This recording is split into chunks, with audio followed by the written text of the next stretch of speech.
Hola, mi nombre es Zulema López Pérez y hoy les voy a hablar sobre la guerra y la economía. La guerra es un conflicto producido entre países, naciones y pueblos. Aunque las guerras no son iguales en cuanto a tiempo, participantes, razones y espacios, por lo general se producen por diversas situaciones, como factores económicos, políticos, religiosos y apropiación de recursos. Es decir, que los elementos estructurales no se modifican.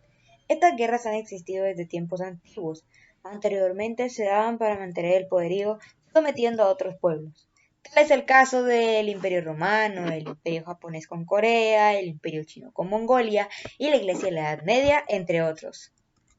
Las guerras no solo se limitan al hecho de los enfrentamientos bélicos, sino que permean a la sociedad afectada en todos sus aspectos, como el social, emocional y mental, produciendo daños irreversibles como el miedo, la pérdida ética y moral, separación de los seres queridos, marginación, pobreza, exclusión, migraciones forzosas, destruyendo así la estructura social y económica de los involucrados. Son muchas las causas que hay detrás de las guerras en el mundo en la actualidad.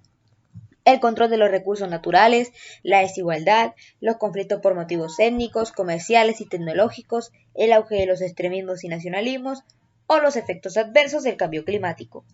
Con la revolución industrial y el avance de las nuevas tecnologías, las guerras se han tecnificado poco a poco, lo cual no significa que su número haya disminuido, ni que las condiciones en que se producen hayan mejorado, ni dejen de ser guerras. De hecho, en la actualidad se habla de guerras informáticas, que usan las herramientas digitales con las que nos comunicamos a diario. Un ejemplo de estas tenemos la guerra de Rusia y Ucrania. Este conflicto bélico ha generado grandes impactos en la economía. Uno de ellos es la crisis energética y la escasez de productos, así como la alza de precios en fertilizantes y cereales. A pesar de este conflicto bélico, aparecen en órbita países que se benefician en su economía, dejando de lado prejuicios morales, pero se verán reflejados en sus economías como una mayor cantidad de ingresos a su PIB. La guerra y la economía van de la mano. El ser humano depende de la economía, puesto que está encadenado a esta. Cuando ocurre una guerra, no solo se afectan a los países que se enfrentan, sino que también puede tener repercusiones hacia otras naciones con las que tienen nexos. Esto hace que muchas naciones que son dependientes se vean afectadas en sus estructuras productivas. Por ende, afecta el crecimiento económico de los países afectados y sus socios comerciales.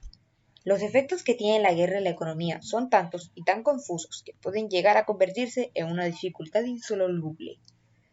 Todos estos factores producen en el ser humano una deshumanización, que consiste en la pérdida de las características humanas más importantes, dado por el entorno a la guerra, el consumismo acelerado, el capitalismo avasallador, dando como consecuencia un ser alejado de su esencia. Es decir, que dependiendo del tipo de agente que cause estas falencias, así se verán reflejadas en el ser, acabando con la dignidad del individuo. El sistema financiero existió desde la antigüedad y está atado a las necesidades particulares y sociales de cada individuo.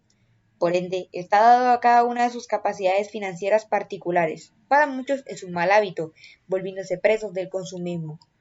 Estar ligados a un sistema financiero no significa tener altos ingresos o fortunas, están más relacionados con los hábitos individuales y la planificación de metas. Pero no podemos olvidar que estar atado al sistema financiero le da acceso a las personas y empresas a diversos productos que atienden sus necesidades, favoreciendo la prosperidad compartida y reduciendo la pobreza extrema. Aunque no todo es color de rosa, sigue siendo uno de los motores de la economía de un país. El sujeto atado a este sistema, sin posibilidad de liberarse, se relaciona con los hábitos y la conciencia de planificar, en función de cada una de sus metas, es decir, en tener educación financiera en la vida, como ¿qué tengo? ¿Cuánto gasto? ¿En qué invierto? ¿Cuánto gano? ¿Cuánto me queda? El sistema es un mal necesario, ya que contribuye al crecimiento económico y social de los países. En conclusión, podemos decir que los conflictos bélicos afectan significativamente a la economía de los países, tanto interna como externamente, generando efectos profundos y tenaces, y llegando a condicionar la existencia de sociedades y la vida humana durante muchas generaciones, sacando lo mejor y lo peor de cada una de estas. Gracias por ver.